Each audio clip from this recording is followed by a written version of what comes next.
Let's see. We're waiting for Darren. He's on his way. Okay, we'll wait a few more minutes then. He'll be in just a second. And it's good to see you back. I think you weren't at the last one, right?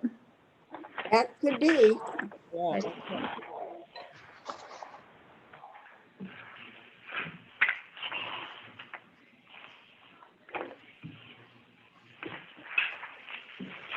There's our fearless leader.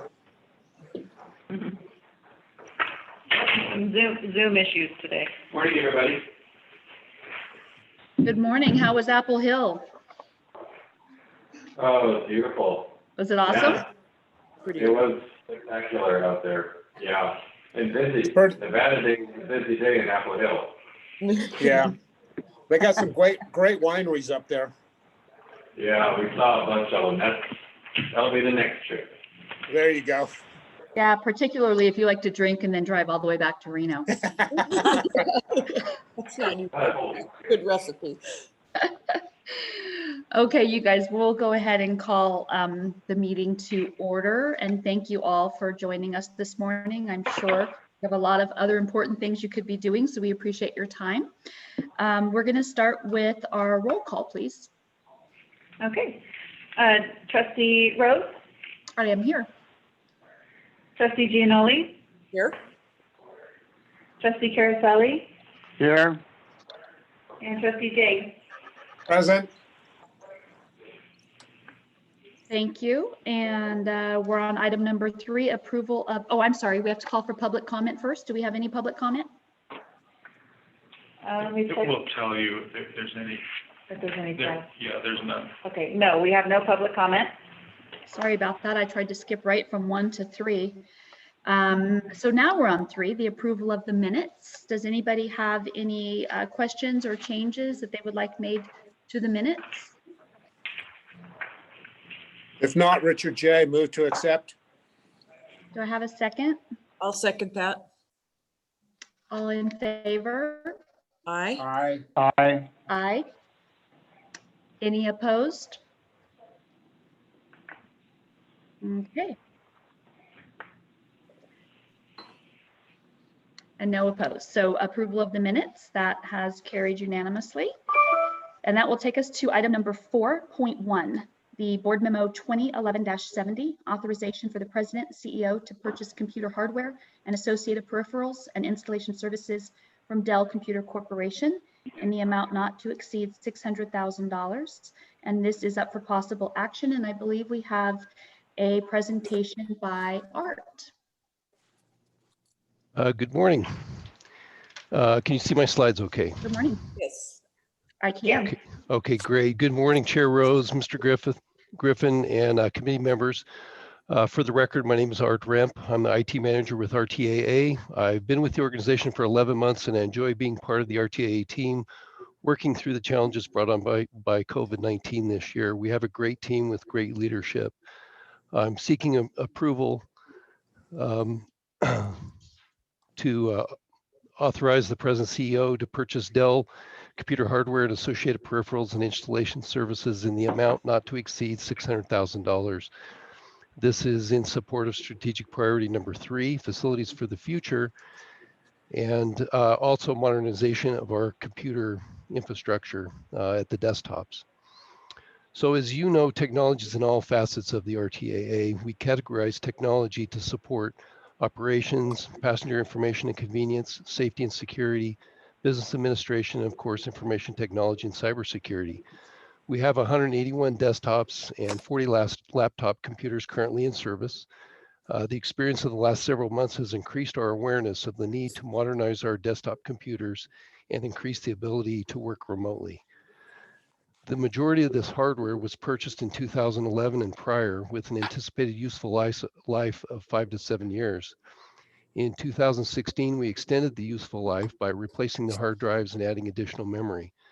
These devices are now over 9 years old. With age comes increasing failure rates and difficulty in obtaining replacement parts.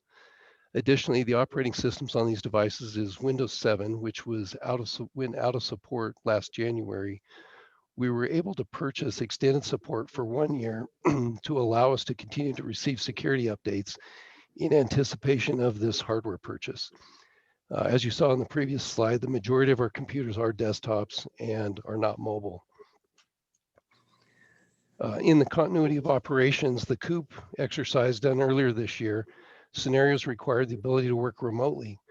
While offsite space exists, we don't have the computer equipment necessary to utilize that space. Also, COVID-19 has given increased awareness of the need to support employee safety while continuing operations and meeting regulatory compliance. Senior leadership, along with department leaders, have identified approximately 113 positions that could work remotely.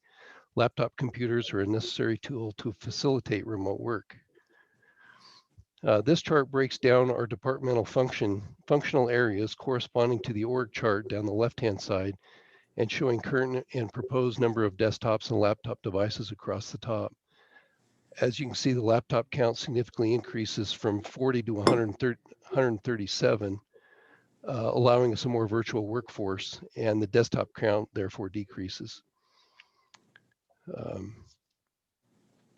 In essence, we've increased the total computer count by 30, as you can see here, but there's 22 spare devices in there. So in essence, we've recommended 8 additional computers in areas that we think could benefit from them. And this really is a project that benefits all the employees in every department of RTAA. So we're recommending an open purchase order so we can rapidly order and install with a just-in-time methodology. We have also included funding to improve the remote access infrastructure, which is a key component for security when working offsite and connecting to the RTAA computer network. We were able to sole source this purchase for computer hardware in compliance with NRS 332.115, and as possible, we'll be piggybacking on the NASPO value point pre-negotiated contract pricing in compliance with NRS 332.195. The desktop computer package is approximately $1,403, including the computer, monitors, and peripherals. The picture to the right is an example of what would be purchased. The laptop computer package is approximately $2,225, including the monitors and peripherals. And the picture to the right demonstrates what would be included there, except for the stapler, the plant, and the pencil holder, not included. So $600,000 was approved in the last fiscal budget and originally scheduled to start last March, but was delayed due to COVID-19. These funds were carried over to this fiscal year. The original focus was on desktop computers. However, with the experience of COVID-19 and the need for staff to work remotely over the past 8+ months, the focus has changed to modernize with remote capabilities using laptops as appropriate. In summary, here you can see a breakdown of the anticipated purchase. Because time's critical and supplies are limited, we've already started implementing this plan by purchasing a small order of laptops within the CEO's signing authority. The timeline for the implementation of this entire plan begins immediately upon board approval, and based on equipment availability would be about 4 months, or approximately the end of February 2021, using hardware installation services to augment our current IT staff. So with that, staff hereby recommends that the board adopt the following motion. It's hereby moved that the board authorize the present CEO to purchase Dell computer hardware and associated peripherals and installation services in an amount not to exceed $600,000. And that concludes my presentation. I'd be pleased to answer any questions you may have. Thank you, Art. I do have a couple of questions, but does anyone else have any questions first? I have just, Go ahead. ahead, Lisa. Go ahead. No, Lisa, you go first. I just had a question regarding, are you doing double monitors on all of them or just some of them?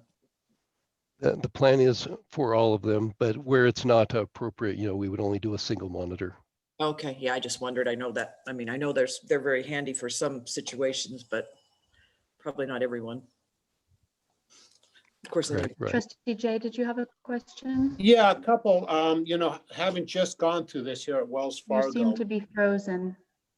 Can I you hear hear it. me now? I'm still seeing you. Oh, your head's moving now. Yeah. Oh, I was frozen but my question is, having just gone through this with Wells Fargo, we ended up going with 100% laptops for all employees, and we did chose Dell. Very, very good product, very happy with them.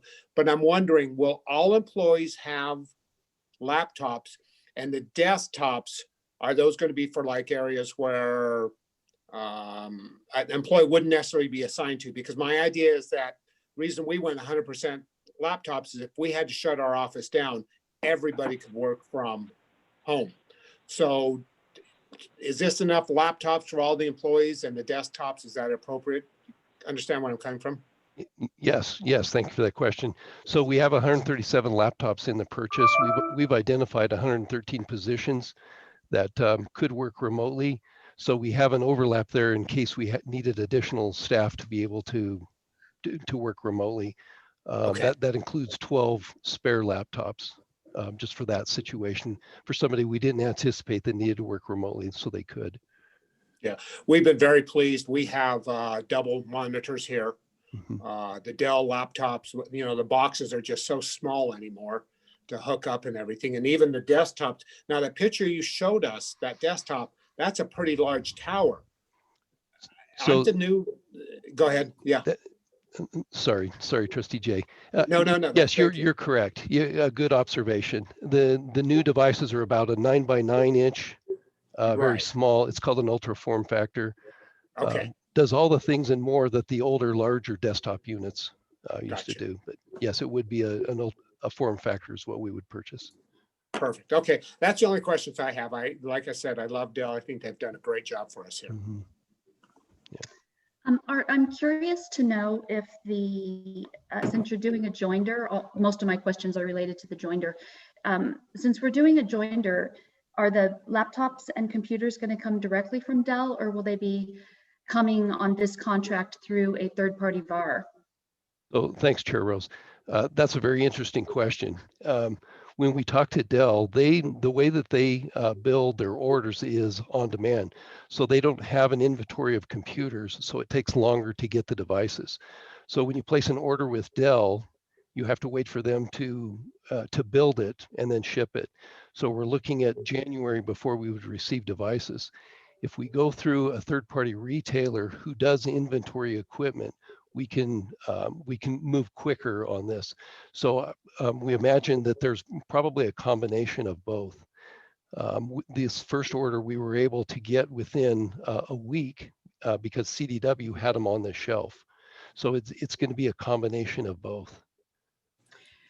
So if you're using the contract, the WSCA, you are getting to basically just find any VAR that is named on that contract that has inventory and to get that price. Because I'm trying to figure out why we chose a joinder instead of doing an RFQ. And I was thinking that it's probably because you can get inventory faster that way, but I'm not 100% sure, because sometimes the RFQ through someone like CDW can actually be lower than the state contract, because they have to bid at the moment and win at the moment, but probably not so competitive right now because of the shortage. So I'm just trying to, in my mind, understand why we joindered instead of RFQ'd. You're exactly right, Chair Rose. Yeah, it's for the availability of the equipment, which is our bigger concern, and also sometimes that pricing is cheaper than the joindering. So you're correct. Okay. Great, thank you. So basically, it just freed up more places to order it from. Correct. Thank you. At a guaranteed price. Okay, sounds awesome. And does anyone else have any other questions? No, just at the age of those computers, it's really pretty surprising. That's a pretty long life you've gotten out of that equipment. Well, that's a testament to the IT team, the support that they've done to it to extend that life. I only know Windows 7 because I have it on a laptop, and I'm trying to, everything you try to bring up, it's like, oh no, you can't do that because you've got that old. You bring up, at least you bring up a good question, Art. Will these be the latest Windows 10? Yeah, it'll be Windows 10 Enterprise Edition. Okay, good, because we did that, and I learned the lessons about backing up properly. I just have one question. Do they still do, I mean, I'm probably frozen back in time, but we used to have with a laptop, you could have like a docking station or something where you could use a bigger monitor if you wanted, and you had that mobility. I don't even know if that's anything anybody does anymore, but.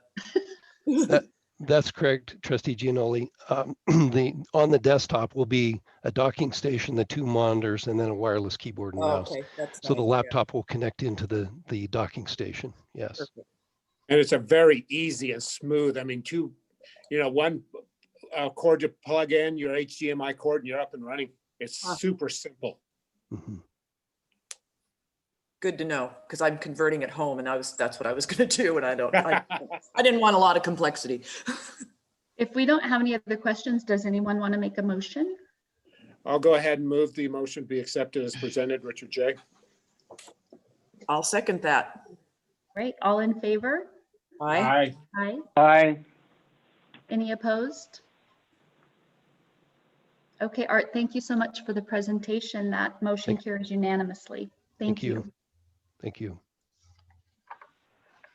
So we are on 4.2, Board Memo 2011-71, award of an extension to Scheit and Bachmann USA for an amendment to extend the maintenance service agreement for 18 months in the amount of $245,575. And we have a presentation by Ben Carpenter.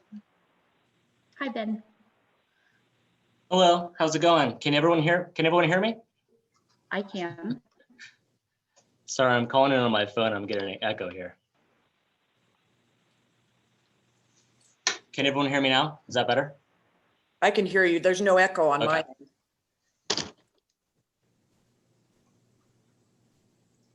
I hear fine. No issues on my end. Okay, thank you.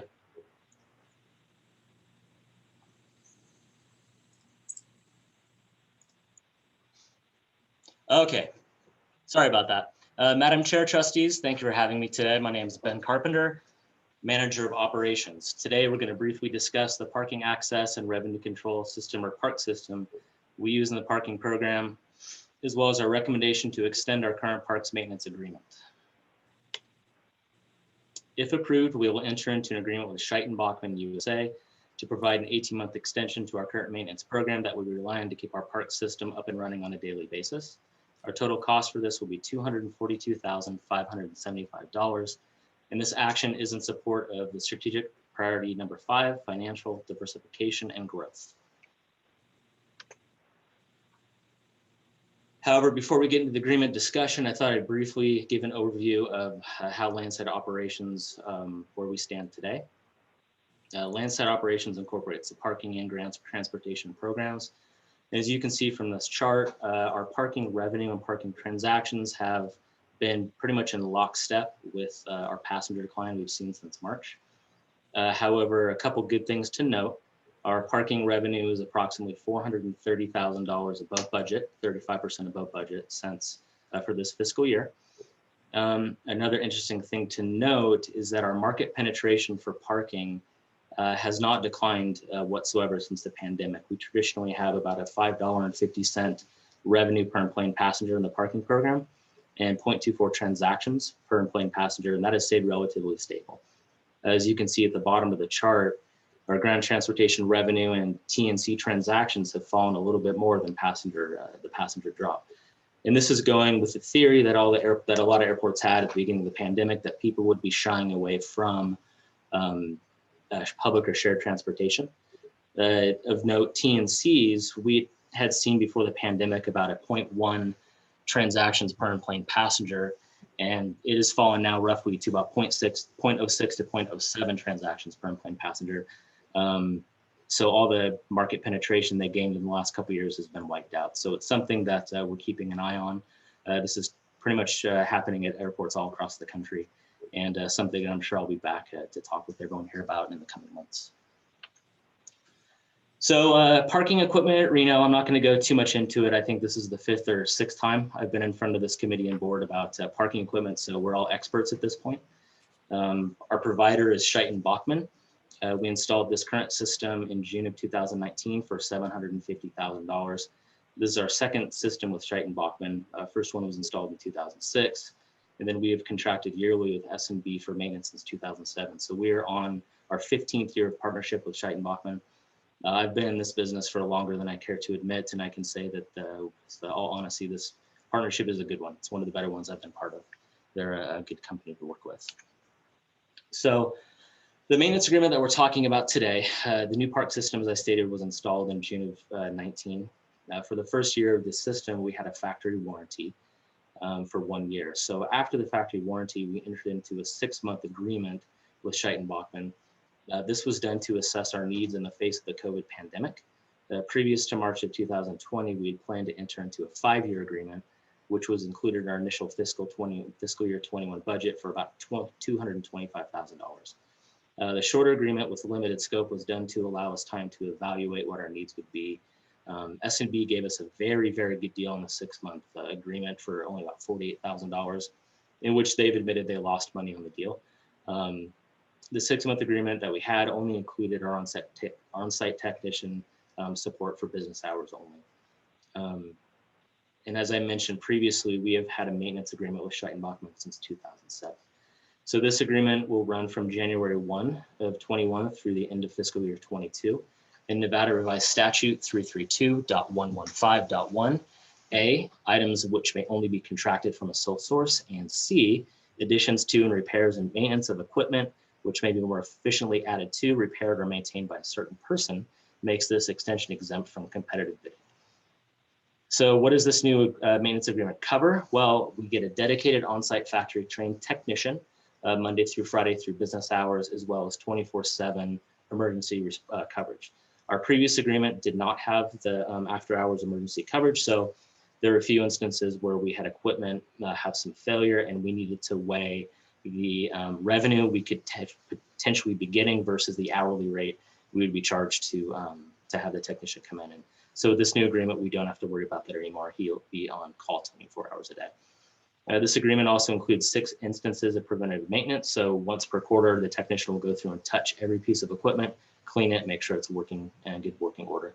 And this agreement also includes software updates and patches. So what are the impacts of us not having an agreement? Well, one, we would lose our on-site technician. We would rely on a technician to come from Sacramento or Oakland. I think we're one of 4 or 5, maybe 6 places in all Reno Sparks that has paid parking. So it doesn't make sense for any parks provider to keep a technician in the market.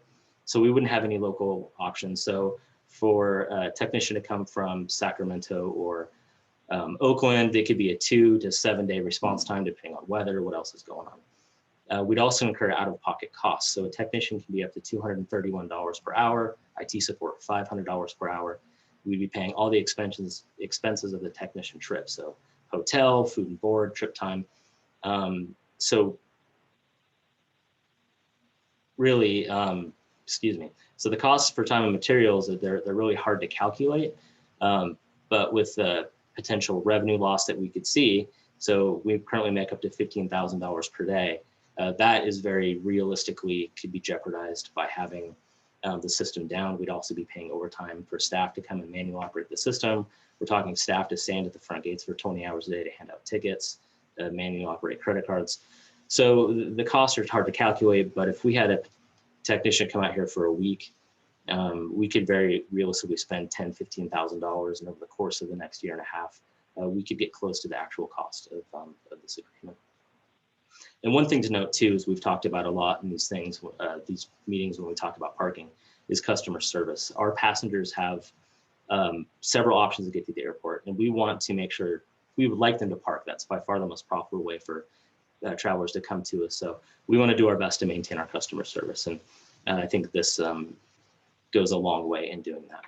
And lastly, since July of 2019, we've had about 150 service incidents. Not all of these would have required a technician to immediately remedy, but something that they would have to put their hands on eventually. So even with a system that is wonderful as ours, 150 times something has gone left on us. So something to keep in mind when we consider this. The fiscal impact of the extension, for the first 6 months, it's about $78,000, which is included in the budget. Fiscal year 22, $164,000, which will be proposed in our budget when we start working through that in the next few months, for a total contractual cost of $242,000. So therefore, staff recommends that the Board of Trustees authorize the President CEO to extend the existing maintenance services agreement for the parking access and remote control system at Reno Tahoe International Airport with Scheit and Bachmann, USA, in a total amount of $242,575. And with that, I will take any questions you may have. I do not have any questions. Do any of the other trustees have any questions on this one? I don't have any. No, I don't have any. Pretty straightforward. Thank you very much for the details. Good job. I don't have any. Good job. Great, awesome. Well, that was quick and simple. Thank you, Ben. Can I get a motion to approve? Move to approve. Can I get a second? Second, Nat. Thank you. All those in favor? Aye. Aye. Any opposed? Okay, motion carries unanimously. Thank you, Ben. Thank you. We are on 4.3, Board Memo 2011-74, authorization for the President CEO to provide temporary financial relief to in-terminal retail concessionaire Paradies through reduction of minimum annual guarantee monthly installments commencing November 1st, 2020 through June 30th, 2021, in an amount not to exceed $150,000, and the payment plan for existing amounts due, subject to repayment by June 30th, 2021. Concessionaire relief plan for Paradies is up for possible action, and we have a presentation by Tina and Shauna, I believe.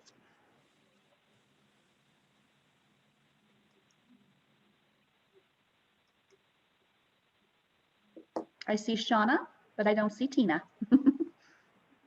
I don't hear Shauna either. Can you hear Yeah, me? Shauna, we can't hear you. There you are. Okay, sorry, had to change the settings there. Sorry about that. Let me share my screen.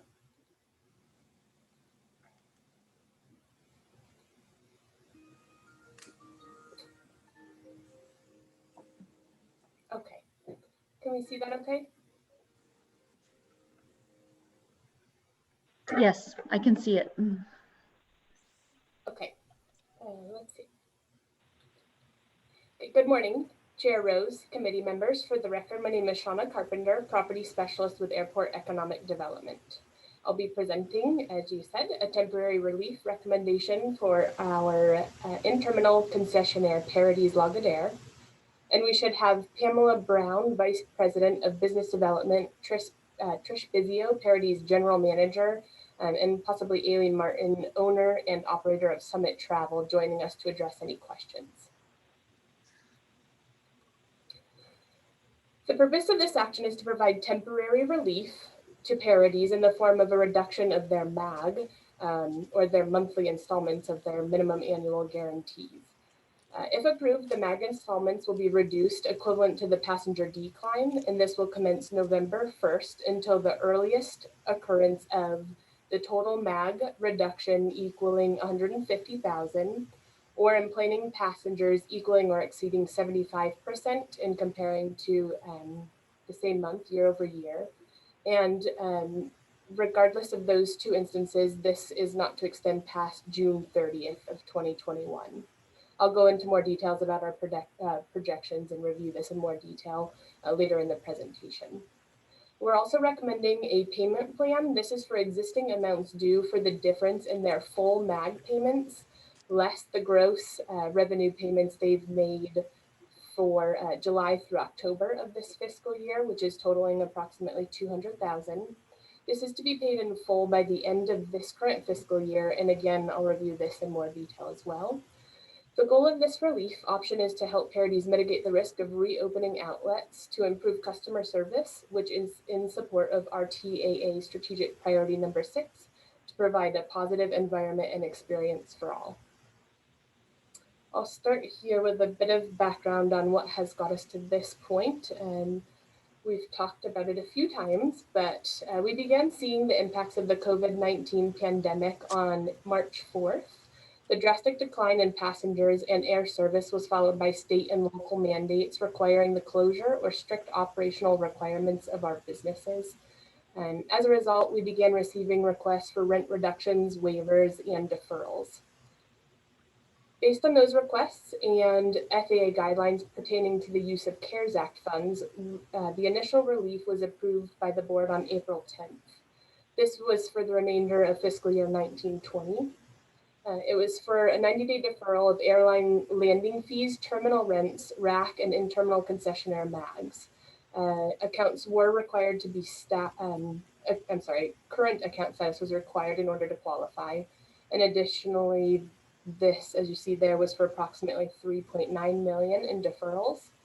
A quick update on that. All tenants who did take advantage of this have fully repaid those deferred amounts or have credits due to them as part of our annual review of their account and true-up process, which is expected to cover any other outstanding amounts. There is one exception to this, and that is Hertz DTG due to their bankruptcy proceedings. So as you see there, we additionally provided in-terminal small business MAG waivers for July through December of this year. That was part of the budget update on August 13th. And again, a current account status was required or an approved payment plan, as well as outlets were required to be open to qualify for this. The original waiver did go to Harley-Davidson. However, they just recently reopened and on a trial basis, so they're still paying full rent. Additionally, Subway and Fuel Rod are both taking advantage of this, but they are operating currently over projected revenue. And we recently extended this relief option to Escape Lounge, again, to reduce their risk of reopening. So based on their projections, the other concessionaires performing over projections or concessionaires remaining closed and still paying full rent, the original $28,000 impact we anticipated is now estimated at $24,000. This is based on actual revenue to date and updated projections. I'll move on now to a bit of background on Parodies. They were awarded the non-exclusive gift and news concession lease to operate specialty retail and news and gift concessions at R&O on June 1st of 1991 through a competitive request for proposal process. You'll see here the timeline of extension amendments and capital expenditures, and the full chronology was included with the board memo. But just to quickly review, in 1995, the term was updated from the initial 7-year term with a 3-year option to a 10-year term with a 3-year option. This was followed by a series of improvements and redevelopments from 2001 through 2009. And as with all the investments, they were deemed to be in the RTA's benefit, which resulted in additional term extensions. Moving on, and most notably in 2012, Parodies invested $1.23 million as part of the Gateway project. This project included centralizing the security checkpoint, relocating what was the food court, and for Parodies, adding 4 additional retail stores to what is now the High Mountain Marketplace. That's located in the connector. With this, the contract was extended for an additional 5 years. Finally, most recently, the 9th Amendment was executed in 2018. This, as part of this amendment, they invested $626,000 to improve existing outlets, which resulted in a 2-year extension, bringing the contract expiration date to September 30th of 26. With this, Parodies has invested over $4.5 million in the construction of airport-wide concepts. And now we'll go over some details and review the considerations for this specific recommendation for Parodies. Our goal has been to maintain our airline rates and charges through the course of the pandemic. Per the terms of our airline agreements, it is our obligation to maintain non-airline revenues, and in an effort to ensure revenues from our concessionaires and other airport tenants, most of these agreements do include minimum annual guarantees. We also need to consider other in-terminal concession agreements, specifically contracts that have MAG abatement provisions existing in them. Some of the agreements contain provisions requiring the waiver or reduction of MAGs when employments decline. The specific terms vary as these are part of contract negotiations, but the agreement with Parodies contains no such provisions as it was executed in 1991. And it's our goal to align this relief option with other concessionaire contract terms like SSP. The financial relief for Parodies will be covered by other non-airline revenues that are currently exceeding budget. For example, public parking revenues will work to balance this relief. However, with the uncertainty moving forward and other measures we've taken to cut expenses, the recommendation includes a cap of $150,000.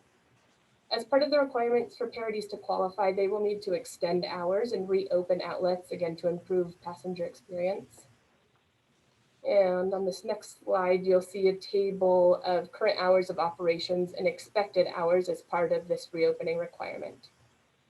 So to put this into context, especially where you see the all flights note there, the Parodies will be required to open all post-security travel essential outlets per contract, which is 7 days a week, opening not less than 60 minutes before the first scheduled departure and closing no sooner than 30 minutes before the last scheduled departure.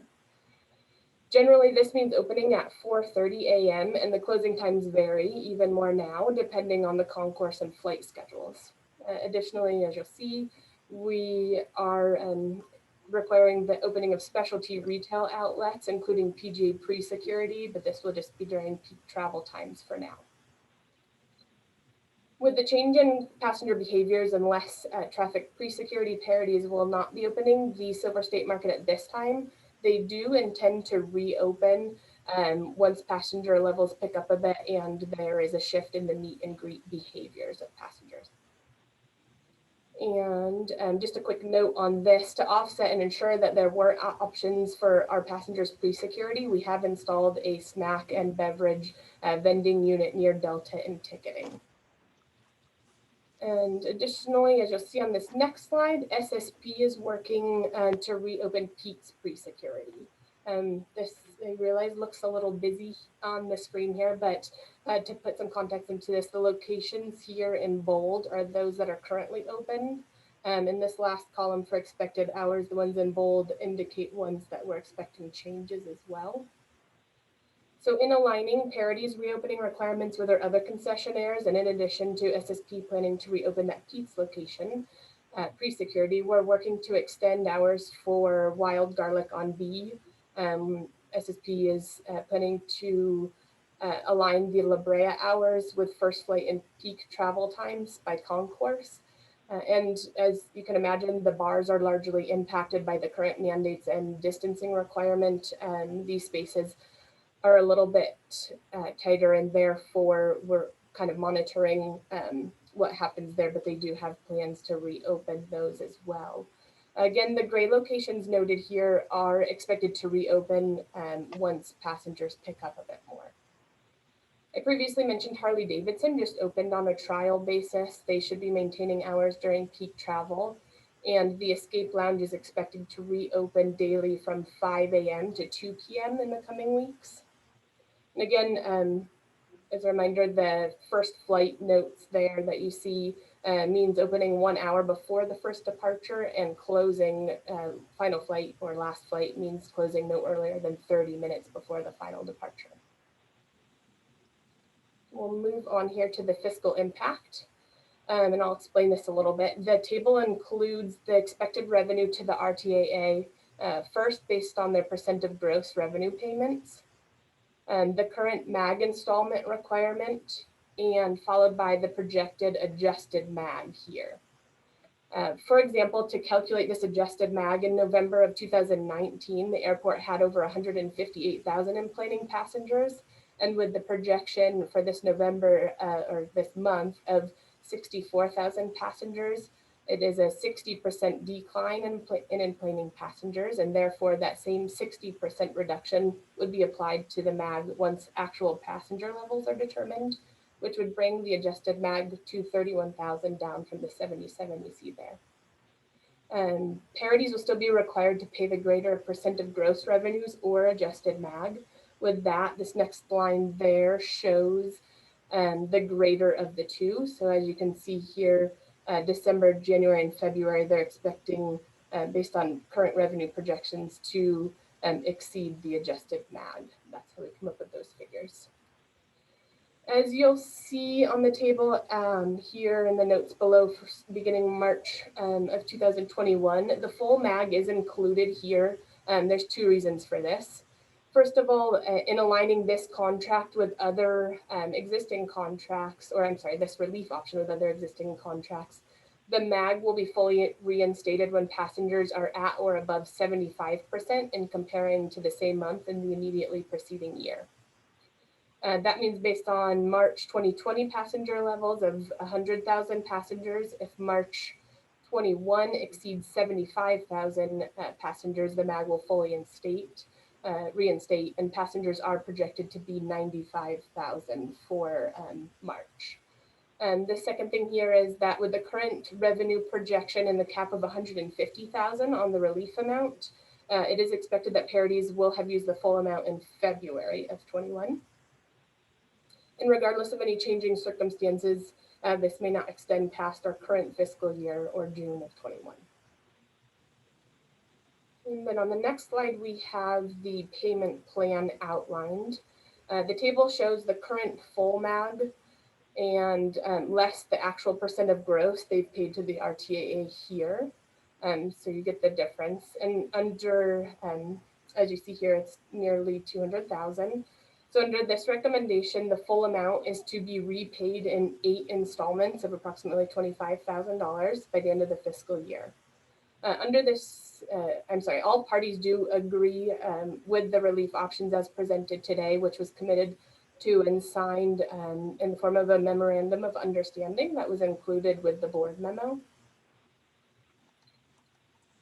And finally, with that, it is our recommendation that the board authorize the president and CEO to provide temporary relief, financial relief to in-terminal retail concessionaire Paradies Lagardère through reduction of minimum annual guarantee monthly installments commencing November 1st, 2020 through June 30th, 2021 in an amount not to exceed $150,000 and a payment plan for existing amounts due subject to repayment by June 30th, 2021.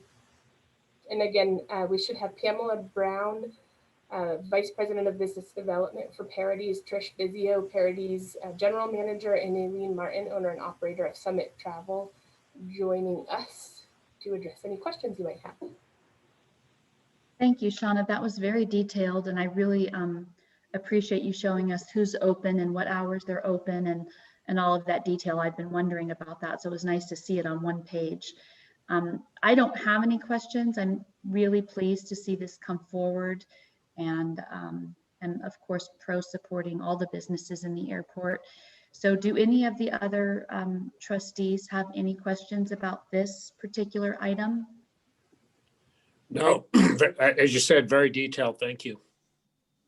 Just echo that. It No was question. good Nat. information. Thank you, Nat. Trustee Gianola, do you have any questions? No, I'm all good. It was good information. It was, as you said, interesting to see who was opened. I've flown just once, and it was, you know, a lot of closed up spots, which I totally understand. Pamela, I'd love to hear your thoughts on this, if you have any. Sure. Can you guys hear me? Am I coming Yes. through okay? I had to download a new version of Zoom, so I apologize. I want to thank staff, first of all, for hearing our pleas for help and support. Paradies has taken a little different approach. We're all losing money, as you can imagine, in this business right now. But we've decided very aggressively to lose money by opening stores. It may not look it based on what's open now, but we have made a commitment and maintained that commitment from day one to be sure that as long as there were flights, we had at least one store open in all of our platforms so that we could serve people with the basics. In a lot of places we have added where food and beverage may not be open or may be sparse in coordination with airports. We've added grab and go selections and things like that. You may or may not know that Paradies about 2 years ago acquired a food and beverage provider in airports with an outstanding reputation and a significant footprint, HBF, also out of Atlanta like we are. And HBF had just prior to that acquired the Vino Volo brand. So the Vino Volo actually rolls up to Parady's Lagardère as well via that assignment and whatnot. So we're proud to continue to operate there and fortunate that the numbers look better in that location than they do straight retail. Passenger behaviors, as you can imagine, have changed. People are enjoying the touchless experience that we're working to provide in terms of payment and other things. They tend to be focused on essentials, getting in and out, wanting a one-stop experience as best they can, and high-touch areas like specialty retail moving more slowly in terms of sales and that sort of thing. Although we do see an uptake there as people get a little more comfortable. You may have seen some of the information the industry has put out about, as long as we follow the basics, hand washing, masks, reasonable distancing, and maintain those behaviors on board, combined with the airline's ventilation systems, that the flight experience is pretty safe. So we're getting good numbers and good data there, and we're hoping to reinforce that experience. But like I said, we've been actually aggressive on opening. We know we're losing money every time we open a store, but we have some goals around that, making sure we're here in the long run to serve our airport partners and shared guests and to get our people back to work. That was one of our 3 primary goals from the time this started. Initially to save as many jobs as possible, and at this point for those we weren't able to keep working, to get as many as possible back to work. So we appreciate staff's support here. This was not an easy lift for any of us. We'll still be at a substantial negative here when it comes to covering the MAG, and staff worked very, very hard to maintain their commitments to other stakeholders and still give us some support. So we appreciate that very, very much. And we appreciate your support as well. Thank you. Thank you. Does anybody have anything else on this item? Thank you. Okay, would someone like to make a motion? This is Nat. Richard. Move to approve. Thank you, Nat. Can I get a Richard J, second. thank you? All in favor? Aye. Aye. Aye. Any opposed? Okay, that motion carries unanimously. Thank you, Shauna, for the presentation, and thank you, Pamela, for the insight. We hope things get better very soon. Yes, thank you very much. Thank you. That takes us to number 5. We are moving right along. Items for discussion and possible action. We don't have any of those today. Member comments, questions, and requests for future agenda items. Does anybody have any comments or questions or requests? Not at this time. Don't have any. Okay. No questions. That's number 7, monthly administrative reports. These are here for our reference only, but if anybody has any questions or particular things they'd like to know about 7.1 through 7.5, this is your opportunity to speak or forever hold your peace. All of the backup was in our in the information that we got for the Finance Committee. I did look through it. It all looked very similar to what we get every year. So I don't have any particular questions or concerns, but I do appreciate the information. Did anybody else have anything on those items? I don't have any questions. None on my end. No questions. Okay, great. Thank you, guys. And that will take us to public comment. Do we have any public comment? No public comment. See now, Lori, I was just sure we'd gotten flooded with questions, but no such luck. Okay, well, I believe that's going to conclude our meeting. So I'm going to adjourn and hope that everyone has a great, safe week. And thank you all for your participation in this meeting. If you're staying for the planning and construction meeting, I think we have to log out and log back in. Trustee Sperber, would you like to give us some insight on that? That's what I wanted to say, was kind of jumping in at the end of this meeting. Again, anybody who is panelists should have got from Lori a link to go. Did everybody get that? So we can hop to the next meeting. Anyway, so let's take 5. Well, or actually, we gotta wait till 10 o'clock, I 10 think. o'clock. And we should Right, log we have out a and go time back in certain, under the right? new link. Is that correct, Ann? We need to, Oh, right. okay. Actually says not approved. All right, so at 10 o'clock, we'll start that meeting. So thank you. Okay, thank you. Our meeting is adjourned. Thank you. Good job. Stay safe. Thank you. Good work.